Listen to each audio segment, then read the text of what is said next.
Hello viewers, কেমন আছেন সবাই? তো আজকে ভিডিওতে আমি নিয়ে চলে এসেছি ওয়েলকাম টু টেরি সিজন 1 এর দ্বিতীয় এপিসোডের ডিটেল এক্সপ্লেনেশন নিয়ে। আশা করছি এই ভিডিওটা আপনাদের ভালো লাগবে, তাই ভিডিওটাকে সম্পূর্ণ দেখার অনুরোধ করছি। এছাড়া এর আগের ভিডিওতে আমি অলরেডি এপিসোড 1কে এক্সপ্লেন করে রেখেছি। যদি এখনও ভিডিওটাকে না দেখে থাকেন তাহলে ডেসক্রিপশন ও আই বাটনে আসা লিঙ্কে ক্লিক করে এখনই ভিডিওটাকে দেখে নিন। তাহলে চলুন আর বেশি দেরি না করে ভিডিওটি শুরু করা যাক। তো দ্বিতীয় এপিসোডের শুরু সেখান থেকেই হয় যেখান থেকে প্রথম এপিসোড শেষ হয়েছিল। মানে থিয়েটারের মধ্যে সেই মিউটেড বেবিটা সবার উপরে আক্রমণ করে তাদেরকে এক এক করে শেষ করে দেয়, যেখানে লিলি ফিলের ছোট বোন সুজিকেও বাঁচাতে পারে না, যাকে সেই এন্টিটিটা ভয়ঙ্করভাবে শেষ করে দেয়। কিন্তু এখানে প্রশ্ন হলো, এন্টিটিটা লিলিকে কেন ছেড়ে দিল? সে তাকে কেন কিছু করলো না? তার কারণ হলো লিলির হাতের ব্রেসলেটে থাকা সেই টার্টেলটা, যেটা তাকে ম্যাটি দিয়েছিল।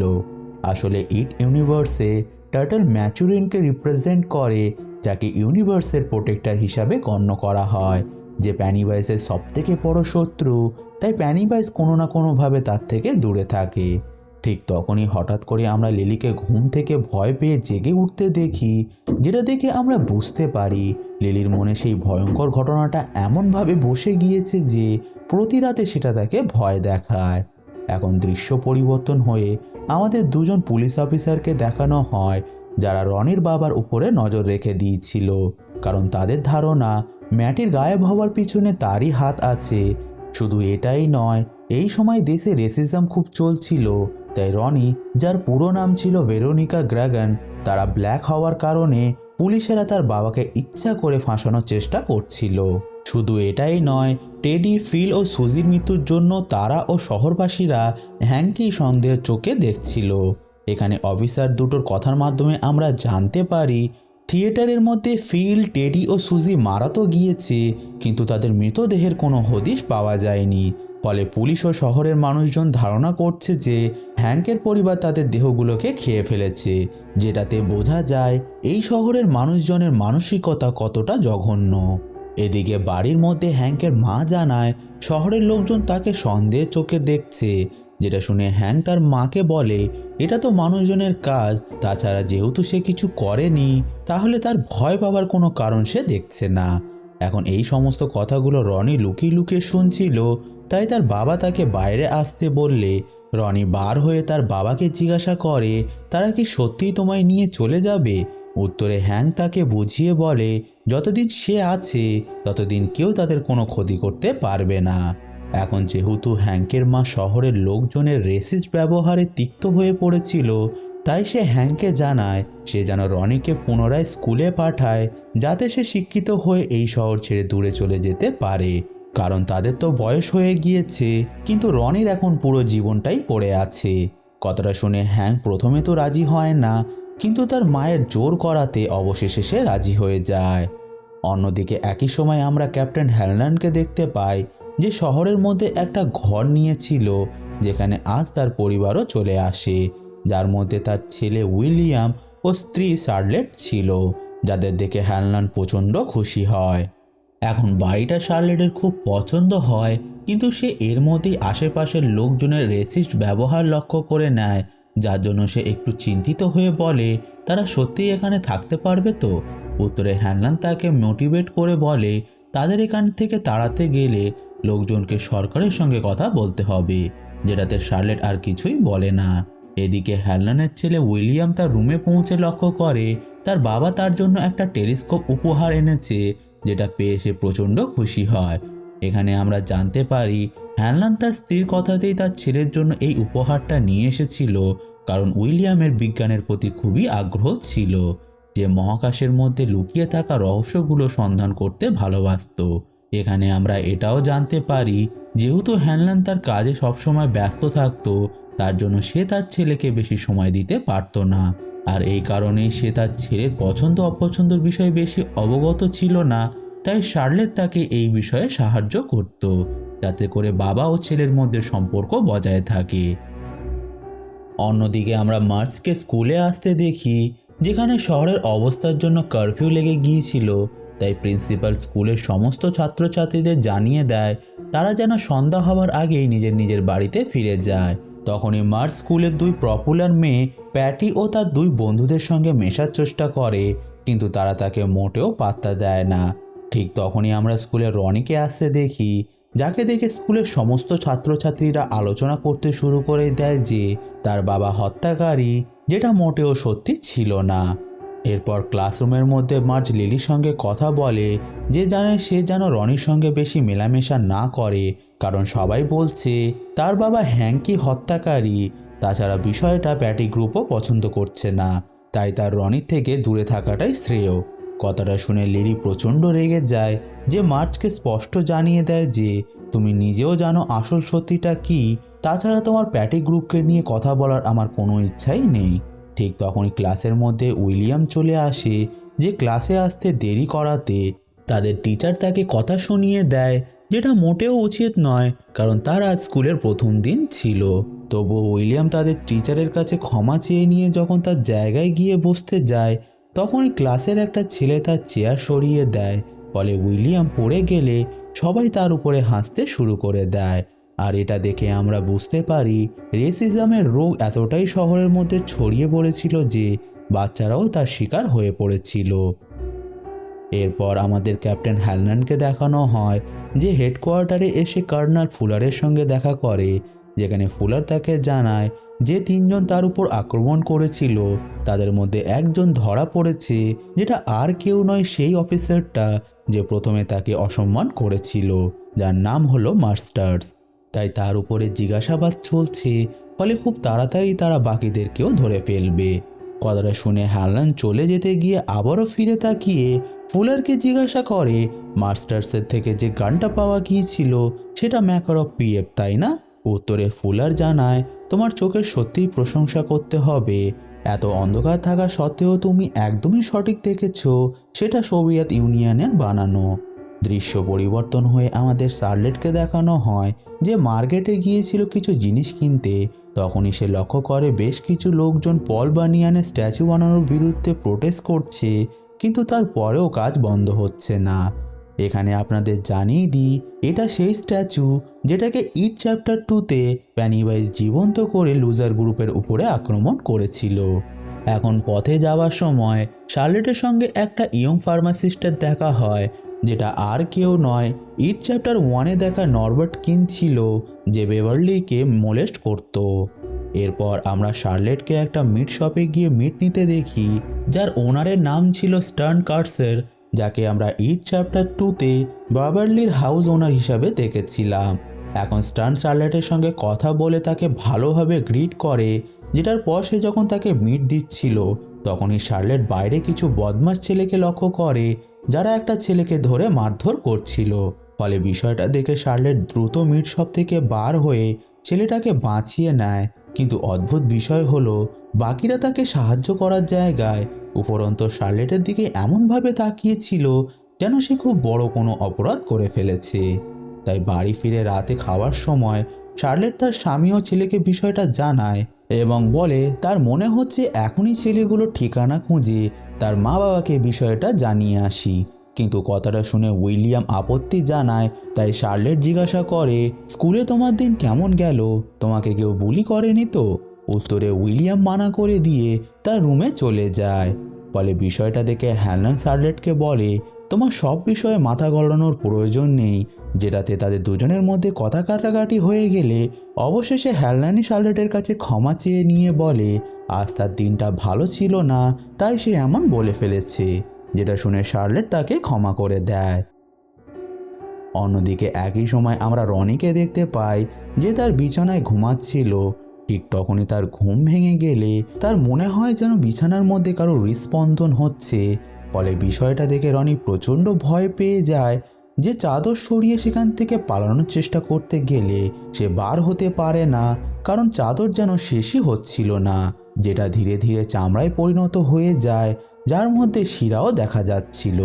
শুধু এটাই নয়, হঠাৎ করে জায়গাটাতে জল ভরতে শুরু হয়ে যায়। তাই নিজের প্রাণ বাঁচাতে রনি চামড়াটাকে ছিঁড়ে বাইরে বেরিয়ে আসে, যেটার পর সে পিছন ফিরে দেখে তার বিছানাটা কোনো মায়ের গর্ভের রূপ ধারণ করেছে, যেখান থেকে সে বার হয়ে এসেছে, যার নাভির সঙ্গে অ্যাম্বেলিকাল কর্ড যুক্ত ছিল, যেমন করে নবজাতকের থাকে। ফলে রনি কিছু বুঝতে পারত তার আগেই বিছানার মধ্যে থেকে রনির মায়ের মাথা বেরিয়ে আসে, যে বলে, তুমি আমার পেট চিরে বাইরে বেরিয়ে এসেছো, তাই তোমার কারণেই আমি মারা গিয়েছি। যেটা দেখে আমরা বুঝতে পারি এটা আসলে প্যানিভাইজ করছিল, কারণ সে তার শিকারের ট্রমাগুলোকে কাজে লাগিয়ে ঠিক এইভাবেই তাদের ভয় দেখিয়ে শেষ করে দেয়। এখন হঠাৎ করে রনির মায়ের আওয়াজ পরিবর্তন হয়ে যায়, যে ডিমনিক ভয়েসে বলে তার জন্যই তার মা মারা গিয়েছে, এবার তার বাবাও মারা যাবে, যাকে লোকেরা নিয়ে গিয়ে শেষ করে দেবে।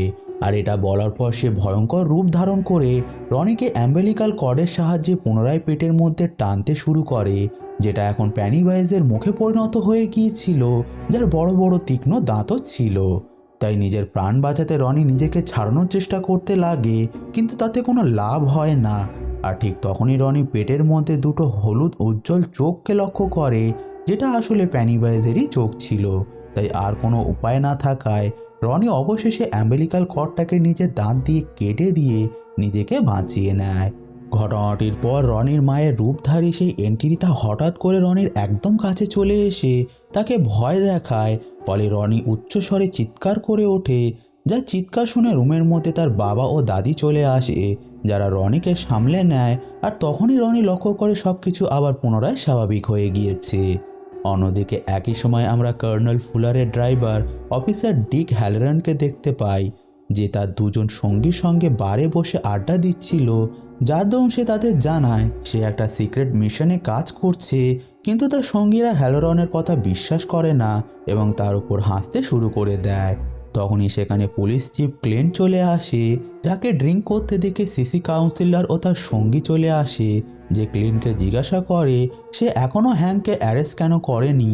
উত্তরে চিফ ক্লিন জানায় ইনভেস্টিগেশন এখনও শেষ হয়নি, তাছাড়া তাদের কাছে পর্যাপ্ত পরিমাণে হ্যাংকের প্রতি প্রমাণ নেই, যার সাহায্যে তারা তাকে অ্যারেস্ট করতে পারে। কিন্তু কাউন্সিলর তার কোনো কথাই শুনতে চায় না, যে ক্লিনকে ধমক দিয়ে স্পষ্ট জানিয়ে দেয় যদি সে হ্যাংকে দ্রুত অ্যারেস্ট করতে না পারে, তাহলে সে তার পরিবর্তে অন্য কাউকে অ্যাপয়েন্ট করে নেবে। যেটা শুনে বোঝাই যাচ্ছিল হ্যাংকের অ্যারেস্ট করাটা শুধুই রেসিজম ছিল। এখন কাউন্সিলর চলে গেলে ক্লিন্টের মুড খারাপ হয়ে যায়, যার জন্য সে বারটেন্ডারকে বলে ডিক হ্যালরন ও তার সঙ্গীদের সেখান থেকে চলে যাওয়ার আদেশ দেয়, যেটাতে ডিক আর কিছুই না বলে সেখান থেকে চলে যায়। এখানে আপনাদের একটা কথা জানিয়ে দিই, ক্লিন্ট আর কেউ নয়, ইট চ্যাপ্টার 1 ও 2-তে দেখা হেনরি বুয়ার্সের গ্র্যান্ডফাদার ছিল, যে লুজার্স ক্লাবকে বুলি করত। শুধু এটাই নয়, সে প্যানিভাইজের কন্ট্রোলে এসে নিজের বাবাকেই শেষ করে দিয়েছিল। এদিকে ডিক হ্যালরন তার দুই সঙ্গীদের সঙ্গে নিয়ে বেসে ফিরে আসলে সিকিউরিটি গার্ড তাদের ভিতরে যেতে দেয় না, কারণ এন্ট্রি বন্ধ হয়ে গিয়েছিল। কিন্তু হ্যালরন জানায় তার জন্য এই নিয়মটা প্রযোজ্য নয়, কারণ তার কাছে স্পেশাল পারমিশন আছে। কিন্তু স্বাভাবিকভাবেই সিকিউরিটিটা তার কথা বিশ্বাস করে না রেসিজমের চক্রে, তাই সে হেডকোয়ার্টারে কল করে বিষয়টা জানায়। কিন্তু ওপার থেকে সিকিউরিটি গার্ডটাকে জানানো হয় যদি তার চাকরির প্রতি তার মায়া থাকে, তাহলে দ্রুতই যেন সে হ্যালরনকে ছেড়ে দেয়। যেটা শুনে সিকিউরিটি গার্ডটার মুখ ছানা বড়া হয়ে যায়, যে সাথে সাথে তাদেরকে যেতে দেয়। এরপর আমাদের পরের দিন সকালের ঘটনাকে দেখানো হয়, যেখানে আমরা লক্ষ্য করি কর্নেল ফুলার তার সৈনিকদের দিয়ে জঙ্গলের মধ্যে বিভিন্ন জায়গায় গাড্ডা করে কিছু খোঁজার চেষ্টা করছে, যাদের উপর 3 জন নেটিভ আমেরিকান নজর রেখে দিয়েছিল, যাদের দেখে বোঝাই যাচ্ছিল তারা বিষয়টাতে মোটেও খুশি নয়। এদিকে কর্নেল ফুলার হ্যালরনের কাছে এসে বলে তাদের এখানে গর্ত করতে করতে আজ অনেক দিন হয়ে গেল, কিন্তু তারা যার জন্য এখানে এসেছে সেটা এখনও তাদের হাতের নাগালে এলো না। তাই সে তাকে মনে করিয়ে দিতে চায় সরকার থেকে তাকে যে বিশেষ সুবিধাগুলো দেওয়া হয়েছে সেটা তাদের কেড়ে নিতে 2 সেকেন্ডও সময় লাগবে না। কথাটা শুনে ডিক হ্যালরন জানায় তারা তাদের লক্ষ্যের অনেক কাছাকাছি চলে এসেছে, যেটা সে স্পষ্ট অনুভব করতে পারছে। যেটা শুনে ফুলার তাকে আর কিছুই না বলে সেখান থেকে চলে যায়। আর তখনই আমরা হ্যালরনকে বমি করতে দেখি, যার সাথে সাথেই দৃশ্য পরিবর্তন হয়ে আমাদের স্কুলের সিনকে দেখানো হয়, যেখানে লিলি এখন একা একা থাকতে শুরু করে দিয়েছিল। যে তার লাঞ্চ নিয়ে যখন একটা ফাঁকা টেবিলের বসতে যায়, তখন মার্চ তাকে তাদের সঙ্গে জয়েন করতে বললে লিলি মার্চকে পাত্তাই দেয় না, যেটা বুঝতে পেরে সে একটু আপসেট হয়ে যায়। তখনই লিলির কাছে রনি চলে আসে, যে জানায় সে আবারও ফিরে এসেছে আর এখন সে তার বাবাকে নিয়ে যাবার কথা বলছে। কথাটা শুনে লিলি বলে পুলিশ তার বাবা হ্যাংকে অ্যারেস্ট করতে পারবে না, কারণ সে তাদের জানিয়েছে যে যখন ঘটনাটা ঘটেছিল তখন হ্যাং থিয়েটারের আশেপাশে ছিল না। কিন্তু কথাটা শুনে রনি উল্টো লিলির উপরেই রেগে যায়, যে বলে এতে তো পুলিশের সন্দেহ তার বাবার উপরেই যাবে, তাছাড়া সে পুলিশের কাছে আসল সত্যিটা কেন বলেনি। উত্তরে লিলি জানায় যদি সে আসল সত্যিটা তাদের বলে তাহলে সকলে তাকে পাগল মনে করবে এবং পুনরায় তাকে পাগলাগারদে পাঠিয়ে দেবে। কথাটা শুনে রনি প্রচণ্ড রেগে যায়, যে উঠে দাঁড়িয়ে লিলিকে উল্টো পাল্টা বলতে বলতে গালি দিয়ে দেয়, যেটা পাশেই উপস্থিত একটা টিচার শুনে ফেলে এবং রনিকে শাস্তি দিতে নিয়ে চলে যায়। অন্যদিকে আমরা উইলিয়ামকে দেখতে পাই, যে তার লকারের নিচে বসে খাবার খাচ্ছিল। তখনই তার সঙ্গে রিচ নামে একটা ছেলে কথা বলতে শুরু করে, যার দরুন সেখান দিয়ে প্যাটিও বাকিদের সঙ্গে মার্চকে যেতে দেখে রিচ অবাক হয়ে তার দিকে তাকিয়ে থাকে, যেটা বুঝতে পেরে মার্চ যখন নিচের দিকে তাকায় তখন আমরা একটা অদ্ভুত জিনিস লক্ষ্য করি, যে মার্চের চোখ দুটো জ্বলজ্বল করছে, যেটা মোটেও স্বাভাবিক ছিল না। এখানে আমরা বুঝতে পারি রিচ মার্চকে পছন্দ করত, কিন্তু মার্চ তাকে পাত্তাই দেয় না, বরং প্যাটি গ্রুপের একটা মেয়ে রিচকে মিডল ফিঙ্গার দেখিয়ে চলে যায়। এখন এসবের মধ্যেই লকার রুমের সামনে একটা ছেলে এসে স্টিং বম ফেলে দিয়ে চলে যায়, যেটা দেখতে পেয়ে উইলিয়াম সেখান থেকে পালিয়ে যেতে গেলে সেই টিচারটার সঙ্গেই তার ধাক্কা লেগে যায়, যে সকালে তার ক্লাসে আসতে দেরি হওয়ার কারণে বকাবকি করেছিল। ফলে টিচারটা মনে করে স্কুলের মধ্যে স্টিং বম উইলিয়ামই নিয়ে এসেছে, যার জন্য সে তাকে শাস্তি দিতে নিয়ে চলে যায়। দৃশ্য পরিবর্তন হয়ে আমাদের শার্লেটকে দেখানো হয়, যে শপিং করে ফেরার পথে একটা সেকেন্ড হ্যান্ড অ্যান্টিক শপকে লক্ষ্য করে, যেটা সেই শপটাই ছিল যেখান থেকে হ্যানলান তার ছেলের জন্য টেলিস্কোপ নিয়েছিল। তাই শপের ভিতরে গিয়ে সে ঘর সাজানো জিনিসপত্র দেখতে শুরু করে। এদিকে স্কুলের মধ্যে রনি ও উইলিয়াম একসঙ্গে তাদের শাস্তি কাটাচ্ছিল ডিটেনশন রুমে, যেখানে তাদের দুজনের মধ্যে পরিচয় হয়ে যায়। তাই তারা একে অপরের সঙ্গে কিছু কথা বলতে শুরু করে। ঠিক তখনই বাইরে থেকে কিছু শব্দ আসতে শুনে তারা যখন জানালা দিয়ে বিষয়টা দেখার চেষ্টা করে তখন তারা জানতে পারে স্কুলের মধ্যে পুলিশ এসে লিলিকে নিয়ে যাচ্ছে, যেটা দেখে রনি খুব চিন্তায় পড়ে যায়। এরপর আমাদের পুলিশ স্টেশনকে দেখানো হয়, যেখানে অফিসার ক্লিন লিলির সঙ্গে কথা বলে, যে তাকে সেই দিন রাতে কি হয়েছিল জিজ্ঞাসা করলে লিলি তাকে স্পষ্ট বলে দেয় যে সেই দিন রাতে হ্যাং থিয়েটারে উপস্থিত ছিল না, তাই ঘটনাটির পিছনে তার কোনো দোষ নেই। কিন্তু অফিসার ক্লিন্টের যেহেতু তার হায়ার অথরিটির প্রেশার ছিল, তাই সে চাইছিল হ্যাং যাতে ফেঁসে যায়। তার জন্য সে লিলিকে ধমক দিয়ে বলে যদি সে এটা না বলে যে সেই দিন রাতে থিয়েটারে হ্যাং উপস্থিত ছিল, তাহলে তাকে এই হত্যাকাণ্ডের জন্য দায়ী করা হবে এবং শাস্তি হিসাবে তাকে পাগলাগারদে পাঠিয়ে দেওয়া হবে, যেখানে সে আগে ছিল। কথাটা শুনে লিলি প্রচণ্ড ভয় পেয়ে যায়। তাই বিষয়টা লক্ষ্য করে ক্লিন লিলিকে আবারও জিজ্ঞাসা করে সে কি সম্পূর্ণ নিশ্চিত যে সেই দিন থিয়েটারের মধ্যে হ্যাং উপস্থিত ছিল না।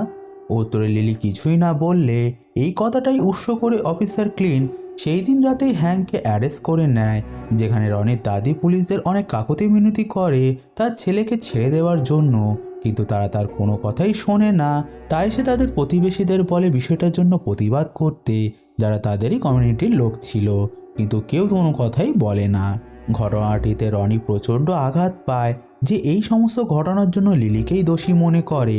তাই সে সাথে সাথে লিলিদের বাড়ি চলে যায়, যেখানে লিলির মা এসে দরজা খুলে জিজ্ঞাসা করে সে এত রাতে এখানে কি করছে। ততক্ষণে সেখানে লিলিও চলে আসে। তাই রনি লিলিকে জিজ্ঞাসা করে সে তার বাবার নামে কি এমন বলেছে যে তারা তাকে অ্যারেস্ট করে নিয়ে গেছে। উত্তরে লিলি বলে অফিসার ক্লিন তাকে ফাঁসিয়েছে, যেটাতে রনি কিছু বলতো তার আগেই লিলির মা রনিকে উল্টো পাল্টা বলে বাড়ির দরজা বন্ধ করে দেয়। তাই রনি বাড়ির বাইরে দাঁড়িয়ে লিলিকে বলে কাজটা তুমি ভালো করলে না, আর এটা বলে সে সেখান থেকে চলে যায়। অন্যদিকে একই সময় জেলের মধ্যে হ্যানলান মাস্টার্সের সঙ্গে দেখা করে এবং তার সামনে ঠিক একই ধরনের ম্যাকারভ PM গান রাখে, যেটা সে সেই দিন রাতে দেখেছিল। যেটার পর সে মাস্টার্সকে বলে সেও এর আগে এই একই গান ব্যবহার করেছে, আর এই গানটার একটাই সমস্যা, গানটা সব সময় আটকে যায়। তাই সে নিজেও গানটাকে ঠিকভাবে অপারেট করতে পারেনি, কিন্তু সেই দিন রাতে সে একবারই গানটাকে লোড করে নিয়েছিল। তাছাড়া তার ধারণা সেই দিন রাতে অ্যাটাকার তিনজনের মধ্যে সে ছিল না। আসলে মাস্টার্সকে এমনটা বলার পিছনে কারণ হলো হ্যালডান যাচাই করতে চাইছিল কর্নেল ফুলারের কথা সত্যি কি না। এখন হ্যালডানের কথার উত্তরে মাস্টার জানায় সেই দিন রাতে সেই তার উপরে আক্রমণ করতে এসেছিল, যেটা শুনে হ্যালডান মাস্টারকে রাগিয়ে দেওয়ার জন্য তার নামে বাজে বাজে কথা বলতে শুরু করে এবং তার মায়ের নামেও বাজে বাজে কথা বলে, যেটা শুনে মাস্টার্স প্রচণ্ড রেগে গিয়ে হ্যালডানকে শেষ করে দেওয়ার জন্য তার পাশেই থাকা গানটা লোড করতে গেলে সেও গানটাকে লোড করতে পারে না। ফলে প্রমাণ হয়ে যায় যে হ্যালডানের ধারণাটাই সঠিক। তাই সে সাথে সাথে কর্নেল ফুলারের সঙ্গে কথা বলে এবং জানায় সেই দিন রাতে হামলাকারীদের মধ্যে মাস্টার্স ছিল না, যেটা বলে সে চলে যেতে গেলে ফুলার তাকে ডেকে চেয়ারে বসতে বলে আসল সত্যিটা জানায় যে সে তার কেরিয়ারে হ্যালডানের মতো বিশ্বস্ত ও সাহসী সৈনিক কখনই দেখেনি। তাই সেই রাতের ঘটনাটা তার একটা পরীক্ষা ছিল, যেটাতে সে উত্তীর্ণ হয়েছে। কথাটা শুনে হ্যালডান বিরক্ত হয়ে তার এমনটা করার পিছনে কারণ জিজ্ঞাসা করলে কর্নেল ফুলার তাকে সঙ্গে করে সেই সিক্রেট বেসের মধ্যে নিয়ে যায়, যার কথা হ্যালডান শুরুতে তাকে জিজ্ঞাসা করেছিল। অন্যদিকে একই সময় আমরা লিলিকে দেখি যে একটা শপিং মলে যায় বাড়ির জন্য কিছু জিনিসপত্র নিতে, কিন্তু লিলি লক্ষ্য করে মলের মধ্যে থাকা লোকজন অদ্ভুতভাবে তার দিকে তাকাচ্ছে, তাকে ফলো করছে, তাকে ফিসফিসিয়ে বলছে সে পাগল, তার মাথা খারাপ, তাকে দ্রুতই জুনিপার হিল পাগলাগারদে পাঠিয়ে দেওয়া উচিত। যেটা শুনে লিলি প্রচণ্ড ভয় পেয়ে যায়। ফলে যেতে যেতে একটা পর্যায়ে লিলি কর্নফ্লেক্সের সেকশনে পৌঁছে যায়, যেখানে সিরিয়ালের প্যাকেটে ম্যাটি, ফিল, টেডি ও সুজির ছবি ছিল। শুধু এটাই নয়, সিরিয়ালগুলোর নাম ছিল পেনিওয়াইজ কর্নফ্লেক্স। ফলে বিষয়টা দেখে লিলি ভয় পেয়ে পালিয়ে যেতে গেলে সে কোনোভাবে পিকলের সেকশনে পৌঁছে যায়, যেখানকার সেলফগুলো হঠাৎ করে লিলির পথ আটকে তাকে একটা জায়গায় আটকে নেয়। আর ঠিক তখনই লিলি লক্ষ্য করে একটা পিকলের জারের মধ্যে তার বাবার কাটা মুন্ডু ফুটে উঠেছে, যে লিলিকে হন্ট করতে শুরু করে দেয়। তাই ভয় পেয়ে লিলি জারটাকে আছাড় মেরে ভেঙে দেয়, কিন্তু তাতে কোনো লাভ হয় না, বরং লিলির বাবার টুকরোগুলো একে একে জুড়ে গিয়ে ভয়ঙ্কর রূপ ধারণ করে, যে তার টেন্টিকলসগুলো দিয়ে লিলির মুখ চেপে ধরলে লিলি আরও জোরে চিৎকার করে ওঠে, যার পরক্ষণে লিলির চোখ খুলে দেখে সব কিছু স্বাভাবিক হয়ে গিয়েছে এবং মলের ম্যানেজারও বাকিরা তার দিকে তাকিয়ে আছে। যেখানে ম্যানেজার লিলিকে জিজ্ঞাসা করে তার কি হয়েছে, কিন্তু লিলি তার কোনো উত্তরই দেয় না। দৃশ্য পরিবর্তন হয়ে আমাদের কর্নেল ফুলার ও হ্যালডানকে দেখানো হয়, যারা বেসের ভিতরে পৌঁছালে ফুলার জানায় সোভিয়েত ইউনিয়ন তাদের তোড়জোড় শুরু করে দিয়েছে। ফলে যখন তখন তারা ইউএসের উপর মিসাইল দিয়ে আক্রমণ করতে পারে, যার থেকে বাঁচতে তারা একটা জিনিসের সন্ধান পেয়েছে। কথাটা শুনে হ্যালডান জিজ্ঞাসা করে সেটা কি। উত্তরে ফুলার জানায় বহু বছর ধরে ডেরি শহরের মাটির নিচে এমন একটা জিনিস দাফন হয়ে আছে, যেটা শুধুমাত্র মানুষকে ভয় দেখিয়েই শেষ করে দেবার ক্ষমতা রাখে, যেখানে অস্ত্রের কোনো প্রয়োজন নেই। কিন্তু ডেরির নিচে কি এমন দাফন হয়ে আছে সেটা তারাও ভালো করে জানতো না, আর এর জন্যই ফুলার ডিক হ্যালোরনের সাহায্য নিচ্ছিল, যার কিছু অলৌকিক ক্ষমতা আছে। ফলে সাধারণ মানুষ যা দেখতে পেত না সেটা ডিক হ্যালোরন দেখতে ও অনুভব করতে পারত। এখন ফুলারের কথার মাঝেই সেখানে একটা অফিসার ও ডিক হ্যালোরন চলে আসে, যারা ফুলারকে জানায় ডিগিং সাইডে কিছু একটা পাওয়া গিয়েছে, তাই তাকে এখনই সেখানে একটু যেতে হবে। কথাটা শুনে ফুলার ক্যাপ্টেন হ্যালডানকে সঙ্গে নিয়ে বেরিয়ে পড়ে। ঠিক তখনই আমাদের লিলি ও তার মাকে দেখানো হয়, যেখানে মলের ঘটনাটির পর লিলির মা লিলিকে জুনিপার হিল পাগলাগারদে দিয়ে আসে। এদিকে কর্নেল ফুলার ও হ্যালডান ডিগিং সাইটে পৌঁছে দেখে সেখানে মাটির নিচে থেকে একটা জিপ বার হয়েছে, যার মধ্যে অনেকগুলো কঙ্কাল ছিল, যাদের হাতে টমিক গান আছে। আর এটা দেখানোর সাথে সাথেই দ্বিতীয় এপিসোড এখানেই শেষ হয়ে যায়। তো বন্ধুরা, এটাই ছিল ইট ওয়েলকাম টু ডেরি সিজন 1-এর দ্বিতীয় এপিসোডের ডিটেলস এক্সপ্লেনেশন। আশা করছি এই ভিডিওটা আপনাদের ভালো লেগেছে। যদি ভালো লেগে থাকে তাহলে ভিডিওটাকে লাইক করুন, বেশি বেশি করে শেয়ার করে বন্ধুদেরকেও দেখার সুযোগ করে দিন। এছাড়া ভিডিওটিকে নিয়ে আপনাদের যদি কোনো কনফিউশন বা প্রশ্ন থেকে থাকে তাহলে অবশ্যই কমেন্ট করে জানাতে ভুলবেন না। আমি যত দ্রুত সম্ভব আপনাদের প্রশ্নের উত্তর দেওয়ার চেষ্টা করব। তাছাড়া খুব তাড়াতাড়ি বাকি এপিসোডেরও এক্সপ্লেনেশন আসতে চলেছে, তাই এখনও চ্যানেলটিকে সাবস্ক্রাইব করে না থাকলে এখনই চ্যানেলটিকে সাবস্ক্রাইব করে পাশে থাকা বেল আইকনটিকে প্রেস করে দিন। তো আজকে ভিডিওতে এই পর্যন্তই। আমি আবারও আসবো এমনই কিছু এক্সপ্লেনেশন নিয়ে। Till then keep watching.